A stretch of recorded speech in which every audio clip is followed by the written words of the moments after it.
અમારા રાજકોટ ગ્રામ્ય એસપી શ્રી વિજયસિંહ ગુર્જર સાહેબ તેમજ રાજકોટ રેન્જ આઈજીપી શ્રી નિલીપ રાય સાહેબની સૂચનાથી અને તેમજ સરકારશ્રીની સૂચના અન્વયે આજરોજ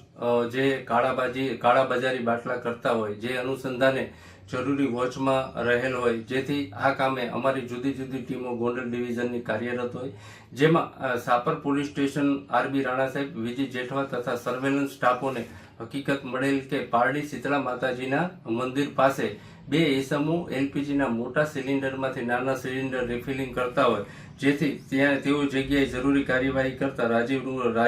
રંજન કુમાર કમલ કિશોર બિન રાજીવ કમલ કિશોર બિન મૂળ બિહારના અને હાલે પીપળીયા ગામ રહે છે તેઓ પાસેથી નાના મોટા અલગ અલગ સાઇઝના સિલિન્ડર 87 અને ઇલેક્ટ્રિક કાંટો રેગ્યુલેટર વગેરે કુલ 80,600નો મુદ્દામાલ મળી આવેલ છે તેને ભારતીય ન્યાય સંહિતા કલમ 287 તથા આવશ્યક ચીજ વસ્તુ ધારા કલમ 3 અને 7 મુજબ જરૂરી કાર્યવાહી કરી ધોરણસર અટક કરવામાં આવેલા છે તેમજ ગોંડલ એસડીએમ ગમારા સાહેબ તથા મામલતદાર સાહેબ ગોંડલ ડોડિયા સાહેબ સાથે અમારી પોલીસની જુદી જુદી ટીમો કાર્યરત હોય આ બાબતે જેમાં પીએસઆઈ જાડેજા ગોંડલ તાલુકા તથા મામલતદાર ડોડિયા સાહેબને